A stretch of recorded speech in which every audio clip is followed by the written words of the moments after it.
for another one. This time we're looking at label printing and a few tips to help you get better quality and print with ease. So first up, we're going to look at, or I want to talk to you about test prints. You do your test print to ensure that there are no issues when it's time to do your final. So right here we have some stickers for some candles or some labels. Let's say I want to print these out. First thing I'm going to do is a test print. I'm going to use less ink, do it on regular paper, and that's going to allow me to make sure that I put the labels in correctly and everything lines up on the paper correctly. That way I don't waste any more ink than I need to or any more labels than I need to. So to do that, you hit print, and then depending on your setup, you look for something like printing preferences or print using system dialog. Go ahead and click that. And then here are the preferences. Here you hit preferences and use standard paper. You go down, you look for draft or fast draft, whichever you have. And you can use grayscale if the colors don't really matter. So fast draft is going to be your main one you want to look for. Make sure that's the lowest standard, but it's going to allow you to make sure everything lines up on the labels correctly and that you're printing on the right side. So you just hit OK. And then you print as normal. Your print will be a little faded, but you can test everything out and make sure everything lines up nicely. Next up, you're going to make sure that the paper is going into the printer properly by adjusting your guides. And sometimes that doesn't work. Sometimes our guides are a little loose, what have you. Another trick would be to add a stack of paper, standard printing paper, below the labels. And that allows for the printer to feed the labels with less issues sometimes. Another option to use is the manual feed tray.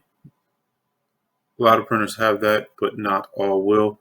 That you'll have to load it one at a time, and that will ensure that it doesn't take too many labels. And it's usually a straight shot through the printer, not as much curling to the labels. All right, the next one is for printing PDFs. Let me pull up the PDF here. All right, here we are in Adobe. We have our labels pulled up, and to look at these options, we're going to print. So when printing with Adobe Reader, you want to make sure you don't use the fit option. We'll switch to actual size, and that will help with the alignment. Make sure there's no issues there. Your paper type, we'll go to properties. And this one I should have covered earlier, but for your paper type, you're going to want to choose a high quality paper or photo paper if you do not see the label paper type.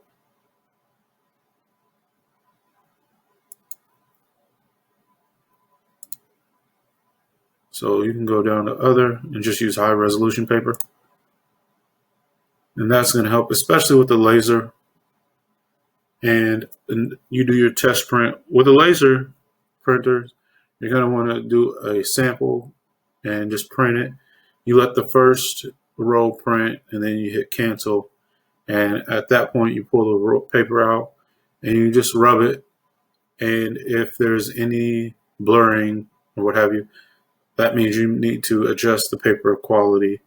Thicker paper is going to require more heat, and that's going to allow the toner to fuse to the paper or the labels much more evenly. And so if you have any toner coming off when you rub it, it means that you need to up the heat. And the only way to do that is to choose a higher quality paper type, which is going to be thicker.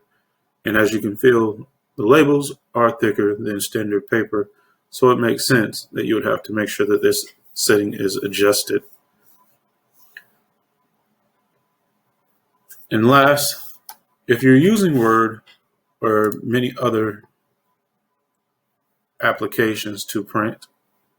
You're going to be able to use your guides to make fine adjustments like this, and then that will help save you time when it comes to tweaking your labels so that they can print properly. And if you have any tips that I missed that you think others will find valuable, please put them down in the comments.